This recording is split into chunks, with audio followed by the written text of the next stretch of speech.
ఇప్పుడు విశాఖ ఎంపీగా మీకు ప్రధానమైనటువంటి బాధ్యత బహుశా ఏమనుకుంటా అంటే వైజాగ్ స్టీల్ ప్లాంట్ అంశం.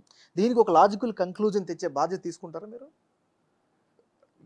నేను ఇచ్చిన 7 మేనిఫెస్టో పాయింట్స్‌లో ఒకటి స్టీల్ ప్లాంట్‌ని కాపాడుకోవడం అండి. అండ్ నేనెప్పుడు ఏంటంటే నా బాధ్యత 20 లక్షల ఓటర్లు, ఇక్కడ ఉండే 30 లక్షల మంది జనాభా. వాళ్ళందరి ఇష్యూస్ నాకు ఇంపార్టెంటు.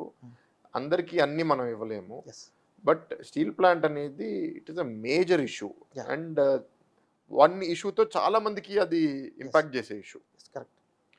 ఇక్కడ అదృష్టం ఏంటంటే ఇప్పుడు దాకా జరిగిన సంఘటనలు చూస్తే కేంద్ర ఉక్కు మంత్రి చాలా పాజిటివ్గా ఉండడము, దీన్ని రివైవ్ చేయడం ఒక ఛాలెంజ్గా తీసుకుందాము.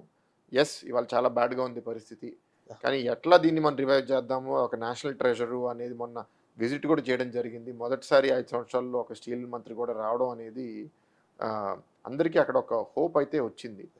దీన్ని ఇప్పుడు ఫాలో అప్ చేసుకుని అది కేంద్రంలో అక్కడ ఫైనాన్స్ మంత్రి అవనివ్వండి, ప్రధానమంత్రి గారు అవనివ్వండి, వీళ్ళందరూ కూడా కన్విన్స్ చేసి వాళ్ళని కూడా బ్లెస్సింగ్స్ తీసుకుంటే మనం సరిగ్గా దీన్ని రివైవ్ చేయగలుగుతాం అనేది మా నమ్మకం. అంటే సెయిల్లో కలపడం సాధ్యపడుతుందా అసలు ఇప్పుడు ఉన్నటువంటి పరిస్థితుల్లో?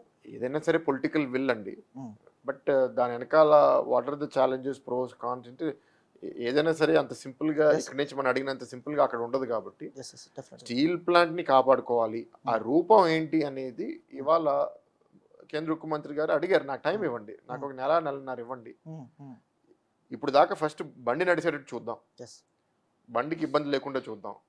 నెలన్నరలో మనకు ఒక దారి చూస్తే ఆ దారిలో వెళ్దాం. అది మర్జర్ అవ్వచ్చు, అది సేల్ అవ్వచ్చు. To SAIL it could be SAIL, could do with leasing of the RINL steel plant. So SAIL కొంటదా, మర్జ్ చేస్తుందా, లేకపోతే సేల్ వెట్ లీజ్ చేస్తుందా, లేకపోతే మనకి డబ్బులు ఇచ్చి RINL నడుపుతుందా? We look at the various methodologies.